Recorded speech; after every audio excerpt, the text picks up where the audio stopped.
muy buenas gente, esta vez toca continuar con las novelas de Lovecraft. Lo he pensado muy bien y decidí terminar la novela de En la Noche de los Tiempos, así que estaré subiendo esta quinta parte primero y en unos días la sexta parte. No te pierdas esta increíble novela y suscríbete al canal, también estaré subiendo un video más posteriormente a la última parte de la novela y tomaré varios días para preparar un especial de Navidad y de Año Nuevo, no te lo pierdas, y apoya las novelas que más te han gustado, en el caso de las de Lovecraft planeo subir las que tengo que todavía restan como unas 100. Así es, hay novelas para rato jejeje. Bueno, sin más comencemos con esta penúltima parte.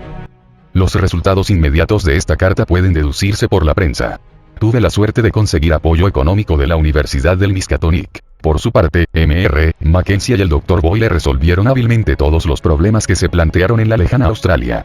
No quisimos dar demasiadas explicaciones a los periodistas sobre nuestros propósitos, ya que el asunto podía prestarse a comentarios socarrones por parte de la prensa sensacionalista. Tan solo se dijo que partíamos para investigar ciertas ruinas que acababan de descubrirse en alguna parte de Australia. En otra crónica se dio cuenta de nuestros preparativos. Me acompañarían el profesor William Dyer, del Departamento de Geología de la Universidad, que había sido jefe de la expedición a la Antártida, organizada por nuestra universidad en 1930-31, Ferdinand C. Ashley, del Departamento de Historia Antigua, y Tyler M. Freeborn, del Departamento de Antropología. Vendría, además, mi hijo Wingate. Mr. Mackenzie vino a Arkham a primeros de 1935, y colaboró en nuestros últimos preparativos. Resultó ser un hombre de unos 50 años, extraordinariamente competente y afable, muy culto también y, sobre todo, muy acostumbrado a viajar por Australia. Había dejado varios tractores esperándonos en Pilbara, y fletamos un pequeño vapor para remontar el río hasta dicha localidad. Íbamos equipados para efectuar una excavación seria y metódica. Pretendíamos examinar hasta la menor partícula de arena, sin alterar la posición de ninguno de los objetos que descubriésemos. Zarpamos de Boston a bordo del Lexington, el 28 de marzo de 1935. Tuvimos un viaje apacible. Atravesamos el Atlántico y el Mediterráneo, cruzamos el Canal de Suez, y recorrimos el Mar Rojo y el Océano Índico, hasta llegar a nuestro punto de destino. La costa baja y arenosa de Australia Occidental me deprimió. También me produjo una impresión desagradable la pequeña localidad minera, lo mismo que la desolada zona aurífera donde cargamos los tractores. El Dr. Boyle, que salió a esperarnos, era un hombre maduro, agradable e inteligente. Sus conocimientos de psicología le permitieron entablar largas e interesantes discusiones con mi hijo y conmigo. Cuando finalmente se puso en marcha nuestra expedición, compuesta de 18 miembros, por las áridas extensiones de arena y rocas, todos nos sentíamos llenos de esperanza y ansiedad. El viernes, 31 de mayo, vadeamos un afluente del río de Grey y nos adentramos en el reino de la absoluta desolación. A medida que avanzábamos por aquella región que había sido escenario del mundo ancestral de mis leyendas, me empezó a dominar un auténtico terror. Era como si los sueños turbadores y los pseudo recuerdos me acosaran allí con fuerza renovada. El lunes, 3 de junio, vimos por primera vez los bloques medio enterrados. No puedo describir la emoción con que toqué con mis manos un fragmento de aquella sillería ciclópea, idéntica en todos los conceptos a la de los edificios soñados. En su superficie había huellas inequívocas del cincel, y me estremecí al reconocer el diseño curvilíneo que, después de tantos años de atormentadas pesadillas y de búsquedas penosas, se había convertido en un símbolo de horror. Al cabo de un mes de excavaciones, habíamos sacado a la luz 1250 bloques, unos más desgastados que otros. En su mayoría se trataba de megalitos, convexos por arriba y cóncavos por abajo. Había otros de menor tamaño, más planos y de superficie lisa, que tenían forma cuadrada u octogonal, como los de los pavimentos de mis sueños. Por último, también descubrimos unos pocos bloques curvados, extraordinariamente sólidos, que bien podían proceder de bóvedas o arquivoltas, o tal vez de arcos que enmascaran unos ventanales redondos. A medida que avanzábamos en la excavación, ahondando en dirección noroeste, descubríamos más bloques sueltos. Pero no tropezamos con ningún rastro de construcción. El profesor Dyer estaba impresionado por la desmesurada edad de aquellas piedras, en las que Freeborn halló ciertos símbolos que parecían coincidir con algunas leyendas papúes y polinesias de tiempo inmemorial. El estado en que se hallaban los bloques y lo enormemente esparcidos que estaban, hacían pensar en abismos vertiginosos de tiempo y cataclismos geológicos de cósmica violencia. Disponíamos de una avioneta y mi hijo, Wingate, la utilizaba para inspeccionar, desde alturas diferentes, el inmenso desierto de roca y arena, en busca de contornos o desniveles de terreno que denotasen la presencia de nuevos bloques o estructuras arquitectónicas. Sus resultados fueron, sin embargo, negativos, pues siempre que creía haber observado algún indicio interesante, al día siguiente se encontraba con que había desaparecido a consecuencia de los movimientos de la arena arrastrada por el viento. Una o dos de estas pistas efímeras, no obstante, me afectaron desagradablemente. Era como si armonizaran horriblemente con algo que había soñado o había leído, aunque no lograba recordar qué. y se me despertó una tremenda sensación de familiaridad, que me hizo mirar con recelo aquel terreno estéril y abominable. En la primera semana de julio empecé a sentir una inexplicable mezcla de emociones, ante los parajes que se extendían al nordeste del campamento. Era horror y curiosidad y algo más. Era como una ilusión desconcertante y tenaz de que todo aquello me era conocido. Traté de quitarme esas ideas de la cabeza con toda clase de argumentos psicológicos. También empecé a padecer de insomnio, pero esto casi me alegró, porque durmiendo menos, tenía menos tiempo para soñar. Adquirí la costumbre de dar largos paseos de noche, yo solo por el desierto. Solía dirigirme a donde mis extraños y nuevos impulsos me empujaban inconscientemente, hacia el norte o el nordeste. Durante estos paseos me tropezaba, a veces, con restos casi sepultados de antiguas sillerías. Aunque en esta zona se veían menos bloques que en el lugar donde habíamos empezado nuestros trabajos, estaba seguro de que debían abundar bajo tierra. El terreno era más accidentado que en nuestro campamento, y soplaban con fuerza unos vientos que arrastraban las dunas, dejando al descubierto porciones de rocas antiguas para ocultarlas después. Yo estaba ansioso por iniciar las excavaciones en esta zona y, al mismo tiempo, tenía miedo de lo que pudiéramos descubrir. Bien claro veía que mi nerviosismo empeoraba inexplicablemente. Como muestra de mi pésimo equilibrio mental, citaré la extraña reacción que tuve ante un singular descubrimiento que hice en uno de mis paseos nocturnos. Fue la noche del 11 de julio. La luz de la luna inundaba el paisaje con su misteriosa palidez sobrenatural. Esa noche me alejé algo más que de costumbre y descubrí una piedra grande, muy distinta de los bloques que habíamos desenterrado hasta entonces.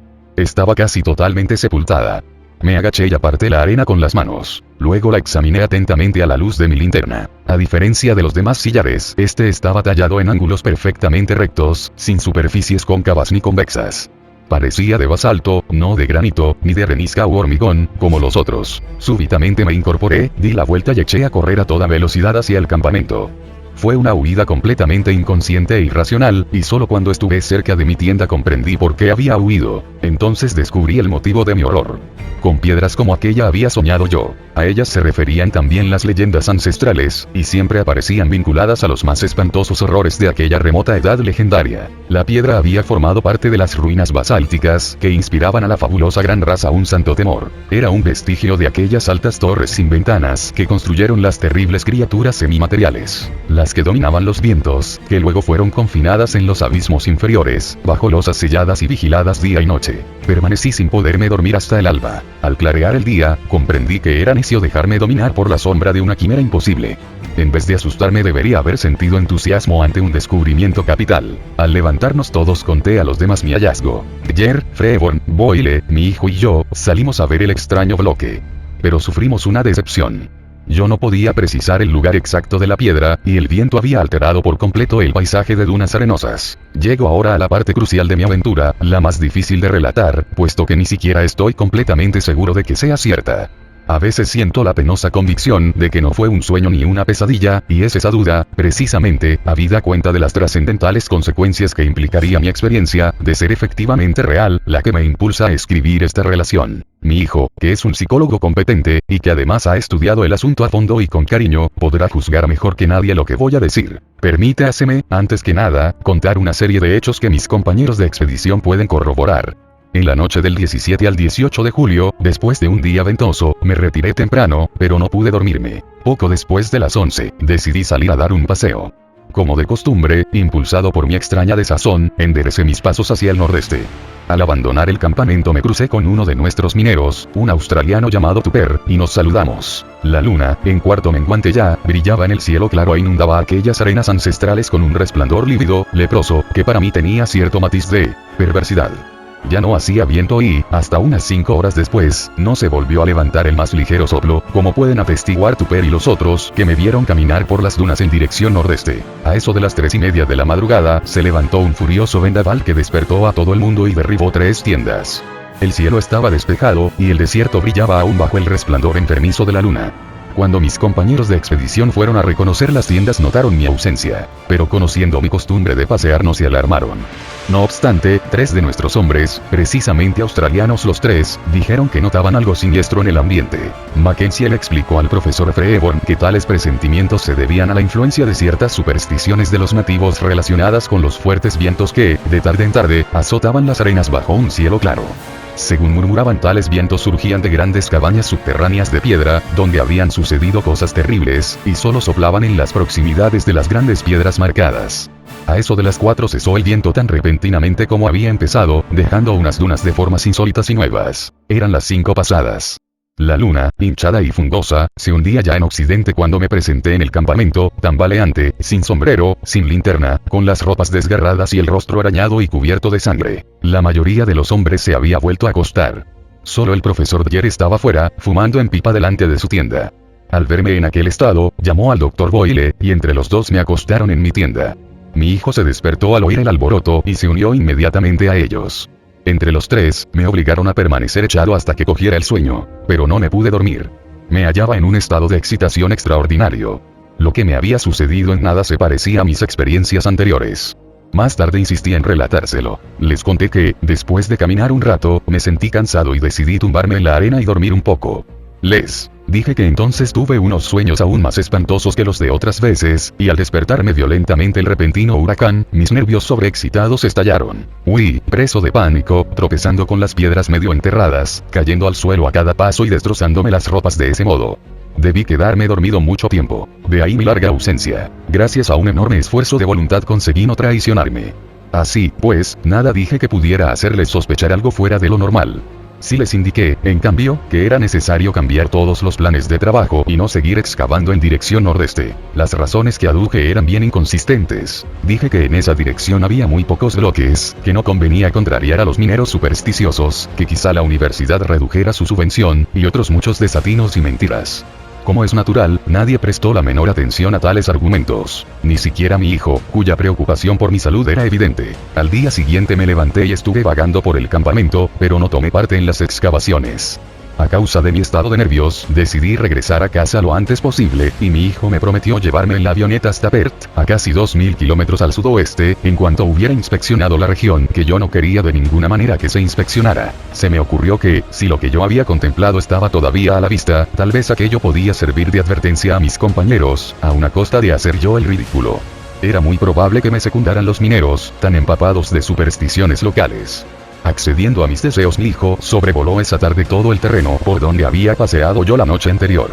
Pero ya no había nada anormal. Lo mismo que había sucedido con el bloque de basalto, sucedió esta vez. La arena había borrado toda señal de mi descubrimiento.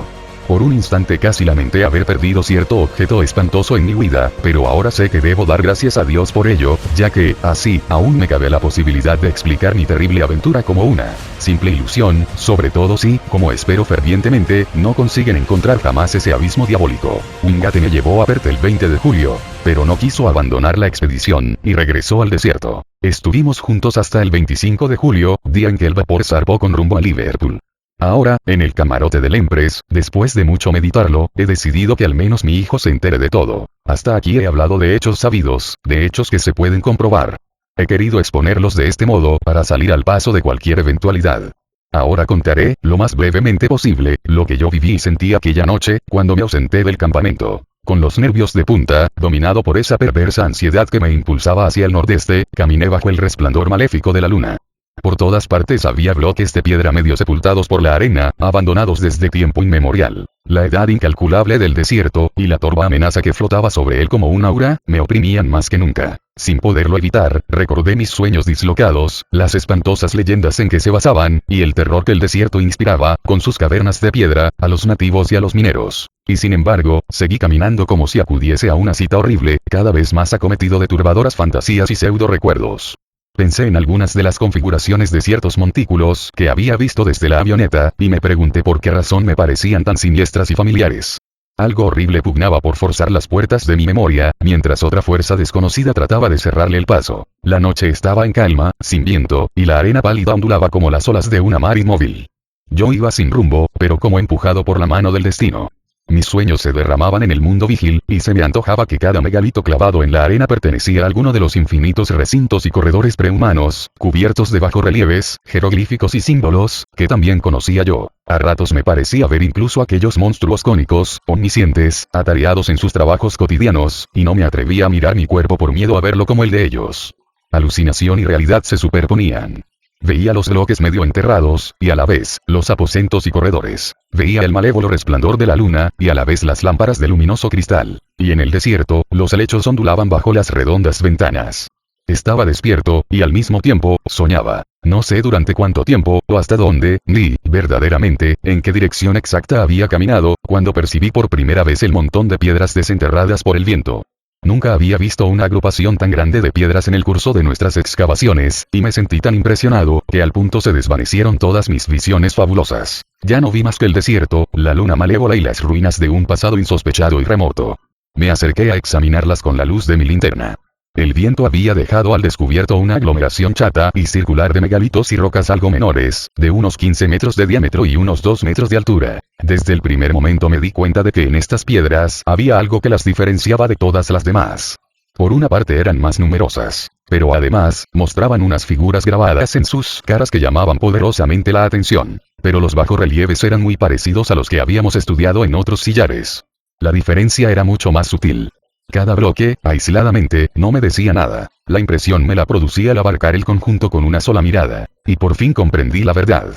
Los dibujos curvilíneos de aquellos bloques se relacionaban entre sí, formando parte de un mismo motivo ornamental. Por primera vez se me daba el descubrir, en este desierto antiquísimo, un núcleo arquitectónico que conservara su emplazamiento original. La obra de sillería estaba derruida y fragmentada, es cierto, pero su unidad era evidente. Comencé a trepar penosamente por el montón de piedras. Aparté la arena con las manos.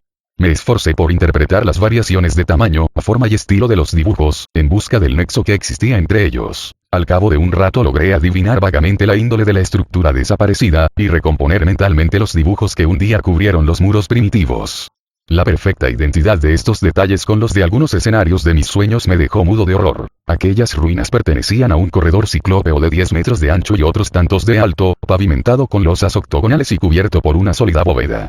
A la derecha se abrirían sin duda varias estancias y, de su extremo más alejado, arrancaría uno de aquellos planos inclinados que conducían a otros sótanos más profundos aún. Al ocurrírseme esta idea sufrí un violento sobresalto. La verdad es que no podía haberme venido a la cabeza por la sola visión de aquellos bloques. ¿Cómo sabía yo que este corredor correspondía a un sótano?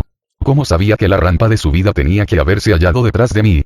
¿Cómo sabía que el largo pasillo subterráneo que conducía a la Plaza de los Pilares debería estar situado a mi izquierda, en el piso inmediatamente superior? ¿Cómo sabía yo que la sala de máquinas y el túnel que llevaba hasta los archivos centrales debieron estar situados 2 plantas más abajo? ¿Cómo sabía que en el fondo, 4 plantas más abajo, habría una de aquellas horribles trampas selladas? Aturdido por aquella irrupción del mundo de mis sueños, me di cuenta de que estaba temblando y bañado en un sudor frío. Luego, como último detalle intolerable, sentí una débil corriente de aire frío que ascendía a ras de suelo desde una depresión cercana al centro del montón de rocas. Como antes, mis visiones desaparecieron repentinamente y me encontré nuevamente bajo la luz perversa de la luna, en medio del desierto severo, ante el túmulo arcaico y de ruido. Me hallaba, en verdad, en presencia de algo real y tangible, aunque hechido de misterios infinitos, ya que aquella corriente de aire solo podía significar la presencia de un abismo enorme, oculto bajo los megalitos de la superficie. Lo primero que me vino a la cabeza fueron las leyendas locales sobre recintos subterráneos, ocultos bajo las rocas talladas, en donde suceden cosas horrorosas y nacen los vendavales. Después, volvieron mis sueños y sentí que los oscuros pseudo recuerdos se agolpaban en mi mente. ¿Qué clase de lugar había debajo de mí? ¿Qué fuente primaria e inconcebible de ciclos mitológicos y de obsesionantes pesadillas estaba a punto de descubrir? Solo vacilé un instante. Al momento se apoderó de mí una fuerza más acuciante que la curiosidad, el interés científico y más aún que mi propio terror. Tuve la sensación de que me movía casi automáticamente, como impulsado por un destino inexorable. Me guardé la linterna en el bolsillo y, con una energía que jamás creí poseer, arranqué un fragmento enorme de roca, y luego otro, y otro, hasta que brotó de las profundidades una fuerte corriente cuya humedad contrastaba con el aire seco del desierto. Comenzó a perfilarse una negra hendidura, y al final, una vez apartadas todas las rocas que pude mover, la leprosa luz de la luna reveló una abertura lo bastante ancha para darme paso. Saqué mi linterna y enfoqué su luz en las tinieblas. El caos de piedras desmoronadas formaba una abrupta pendiente hacia abajo. Entre ella y el nivel del desierto se abría, bostezante, un abismo de impenetrable negrura.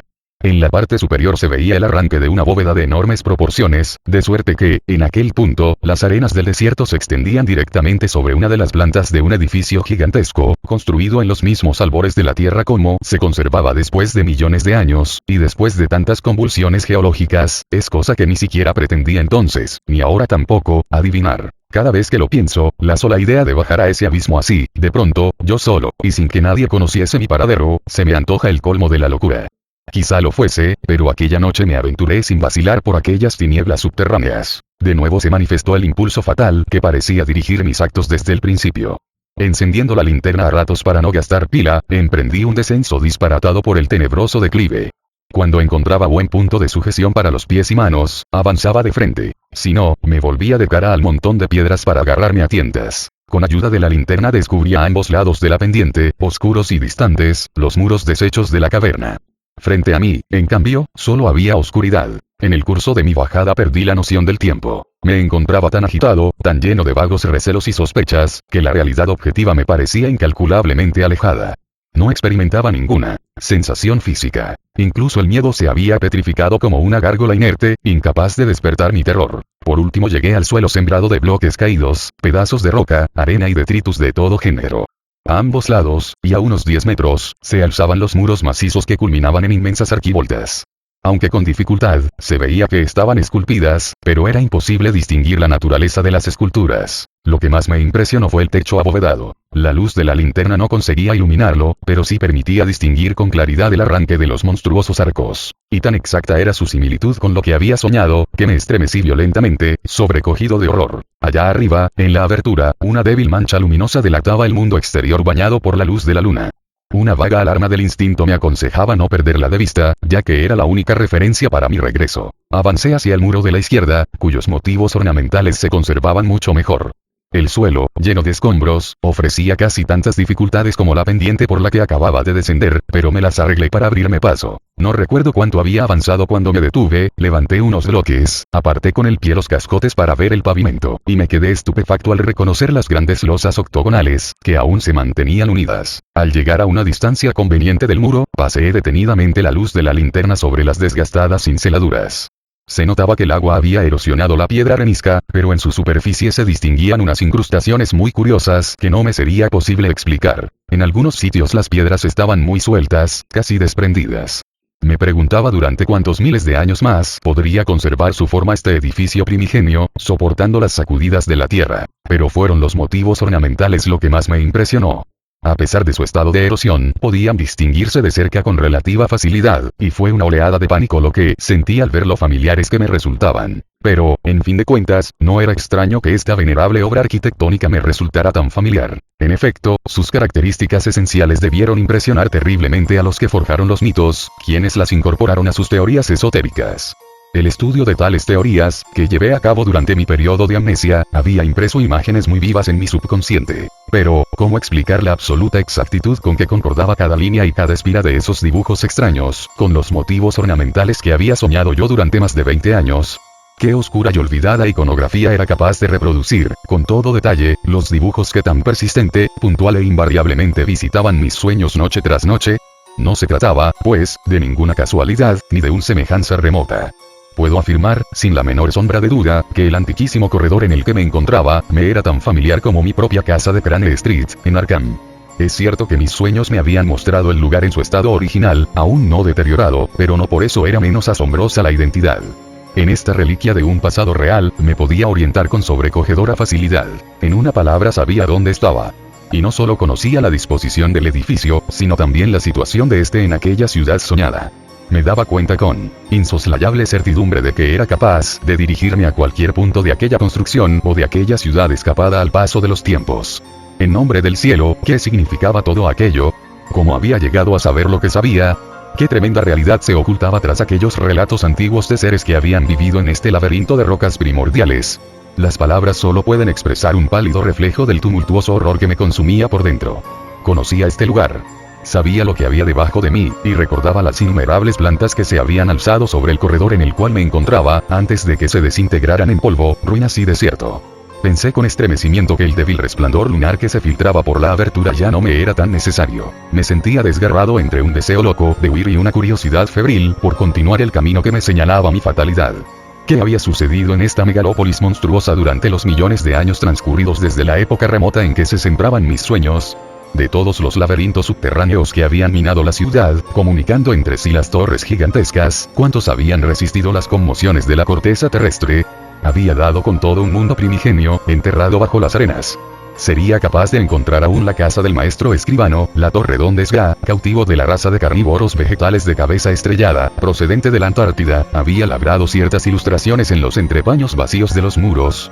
Estaría aún abierto y transitable. En el segundo sótano, el corredor que daba acceso a la sala de los espíritus cautivos. En aquella sala, el espíritu de un ser increíble y semiplástico que habitará en el vacío interior de un desconocido planeta transplutoniano, dentro de 18 millones de años, guardaba una figurilla de terracota modelada por él mismo. Cerré los ojos y puse todo mi empeño en un inútil y supremo esfuerzo por apartar de mi conciencia estos residuos de sueños quiméricos. Entonces percibí, inequívocamente, una corriente de aire frío y húmedo que brotaba de abajo. A mis pies, no muy lejos de donde estaba, se abría, sin duda alguna, una inmensa sucesión de negros abismos que llevaban miles y miles de años silenciosos y vacíos. Pensé en las cámaras tenebrosas, en los corredores y los planos inclinados, tal como los había visto en mis sueños. Estaría abierto aún el paso a los archivos centrales. Al evocar los terribles documentos que una vez estuvieron guardados en aquellos estuches de metal inoxidable, me sentí de nuevo impulsado por la fuerza del destino. Según mis sueños y las leyendas que conocía, allí había reposado toda la historia pasada y futura del continuo tiempo espacial, redactada por espíritus capturados en todo el orbe y en todas las épocas del sistema solar. Puro delirio, por supuesto. Pero ¿acaso no acababa de sumergirme en un mundo fantasmagórico, tan loco como yo? Pensé en los estantes metálicos y en sus curiosas cerraduras, que solo se abrían tras complicados giros de sus manivelas. Incluso me vino a la memoria el mío de manera muy vívida. ¿Cuántas veces había llevado a cabo aquella complicada rutina de giros y presiones, en la sección del último sótano, dedicado a los vertebrados terrestres? Cada detalle me resultaba reciente y familiar. De encontrar algún cofre como los de mis sueños, sería capaz de abrirlo en un momento, y entonces perdí completamente el juicio. La locura se apoderó de mí, y saltando por encima de los escombros, tropezando en la oscuridad, me lancé en busca de la rampa que, bien lo sabía yo, conducía a las profundidades inferiores. A partir de ese momento mis impresiones son muy poco fidedignas. Realmente aún abrigo la desesperada esperanza, por así decir, de que todo haya sido un sueño, una horrenda fantasmagoría provocada por el delirio. Me acometió un furioso ataque de fiebre. Todo lo veía como a través de una especie de neblina y, a veces, incluso de manera intermitente, los rayos de mi linterna se proyectaban débilmente en el abismo de las tinieblas, revelando retazos fugaces, horriblemente familiares, de muros y cinceladuras deteriorados por el paso de los siglos. En un sitio se había derrumbado una enorme porción de bóveda, de manera que hube de trepar por encima del montón de escombros, que casi llegaba hasta el destrozado techo. Avanzaba en un increíble estado de enajenación empeorado aún más por aquel rapto de furia. Una cosa me resultaba extraña, y eran mis propias dimensiones en relación con el tamaño de la construcción. Me sentía oprimido por un inusitado sentimiento de pequeñez, como si, vistas desde un cuerpo humano, aquellas paredes ciclópeas tomaran un carácter nuevo y anormal. Una y otra vez me miraba vagamente desasosegado por mi propia forma humana. Continué avanzando en la negrura saltando y sorteando obstáculos de todo género. En varias ocasiones resbalé y caí, desgarrándome la ropa. Una de las veces a punto estuve de romper la linterna en pedazos. Cada piedra y cada rincón de aquel abismo endemoniado me resultaba conocido. A menudo me detenía a pasear el haz de la linterna por los pasajes abovedados, no por cegados y derruidos menos familiares. Algunos recintos se habían venido abajo por completo. Otros estaban desiertos o llenos de escombros. En unos cuantos vi unas masas de metal, algunas, relativamente intactas. Otras, rotas, y otras machacadas y totalmente destruidas, en las que reconocí los ciclópeos pedestales o mesas de mis sueños. Encontré la rampa descendente y comencé a bajar. Un momento después me detuve ante una grieta que tendría algo más de 1 metro por su parte más estrecha. En aquel punto el suelo se había hundido, revelando el negro vacío de las profundidades inferiores. Yo sabía que aún había 2 plantas subterráneas más en este edificio gigantesco, y me estremecí con renovado pánico al recordar las trampas selladas del más profundo de los sótanos. Ya no había guardianes que las vigilaran. Hacía muchísimo tiempo que las criaturas encerradas bajo aquellas losas de piedra habían cumplido su espantosa misión, y ahora, se hallarían cada vez más hundidas en su larga decadencia. Para cuando llegase la era de los escarabajos posthumanos, ya habrían desaparecido por completo. Y sin embargo, al pensar en lo que contaban los nativos, no pude evitar otro estremecimiento. Me costó un gran esfuerzo saltar aquella hendidura. El suelo estaba lleno de escombros, y no me permitía tomar impulso. Pero me seguía incitando la locura. Escogí un punto cercano al muro de la izquierda, porque allí la grieta era más estrecha, y al otro lado había poco cascote. Tras un instante de ansiedad aterricé felizmente en la otra parte. Por último llegué a la planta inferior y crucé la sala de máquinas, llena de fantásticos restos metálicos, medio enterrados bajo las bóvedas desplomadas. Todo estaba donde yo sabía que debía estar y, muy seguro de mí mismo, escalé los escombros que obstruían la entrada de un gran corredor transversal que debía llevarme, por debajo de la ciudad, a los archivos centrales. Mientras avanzaba, saltando y tropezando por aquel corredor, pareció desplegarse ante mí el panorama de todas las edades del mundo. A cada paso descubría cinceladuras en los muros desgastados por el tiempo, unas familiares, otras añadidas seguramente en un periodo posterior a mis sueños. Como se trataba de un pasadizo subterráneo que comunicaba diversos edificios, solo en las aberturas que daban acceso a ellos había pórticos laterales. En algunos de estos pórticos me asomé a echar una mirada. Conocía los lugares aquellos demasiado bien. Solo en 2 ocasiones encontré cambios radicales con respecto a mis sueños, pero en una de ellas pude descubrir los contornos tapiados de la entrada que recordaba yo. Al pasar por la cripta de una de aquellas grandes torres ruinosas, sin ventanas, cuya extraña construcción de basalto indicaba su espantoso origen, sentí que me invadía una oleada de horror y eché a correr precipitadamente, para atravesarla cuanto antes. Esta cripta tenía una bóveda de medio punto, de unos 75 metros de parte a parte. No vi grabado alguno en sus muros ennegrecidos. El suelo, totalmente desnudo, aparte el polvo y la arena, me permitió distinguir sendas aberturas, situadas en el techo y en el suelo. No había escaleras ni rampas. Verdaderamente, yo sabía por mis sueños que aquellas torres negras no habían sido habitadas jamás por la fabulosa gran raza. Y sin duda quienes las habían construido no necesitaban de escaleras ni de rampas. En mis sueños la abertura del suelo había estado bien sellada y custodiada celosamente. Ahora estaba abierta como una boca inmensa, bostezante, que exhalaba un aliento frío y húmedo. No quise imaginar de qué abismos de oscuridad eterna podía brotar aquel hálito. Después me abrí camino por un sector del pasadizo que se hallaba en mal estado, y llegué por fin a un punto donde la techumbre se había hundido completamente. Los escombros se elevaban como una montaña. Trepé hasta su cima, y me encontré, de pronto, ante un espacio vacío, en el que la luz de mi linterna no revelaba ni muros ni bóvedas. Pensé, debe de ser un sótano de la casa de los proveedores de metal.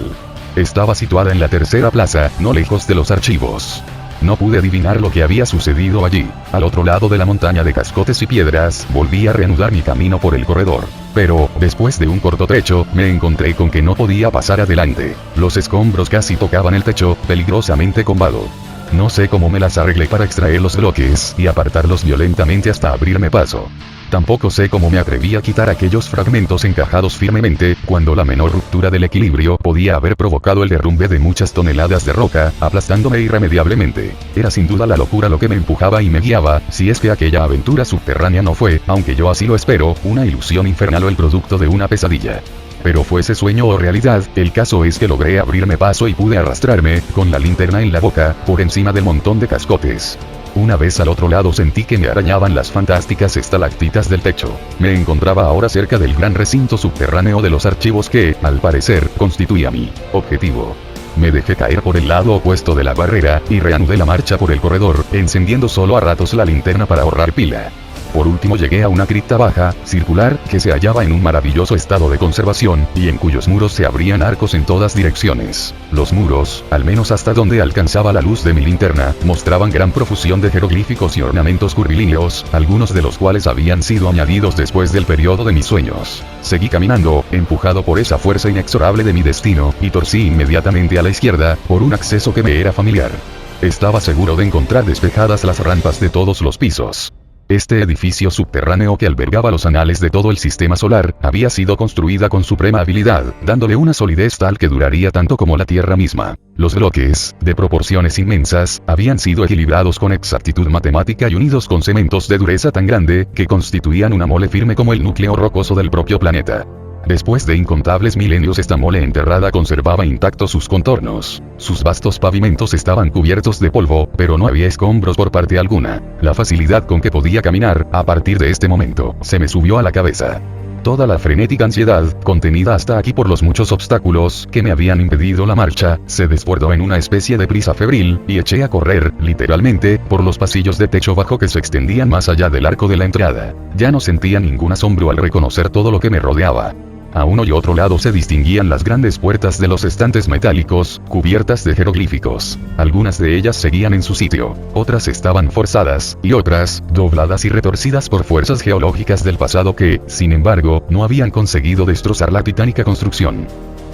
Y bien que les ha parecido, ha tenido una trama muy envolvente, y en lo personal hubiera querido subirla toda, pero el video hubiera sido de varias horas, y creí mejor que fuera en partes, así no sería tedioso oírla. También comencé a subir las novelas de Lovecraft, porque quería escucharlas todas, y no pude encontrar un canal que las tuviera, solo suben las más conocidas, así que decidí subirlas yo y de paso a escucharlas. Pero por mientras ha sido todo por este video, nos estaremos viendo próximamente, y en la descripción dejo el enlace a la página de Facebook. Que tengan excelente noche, nos vemos.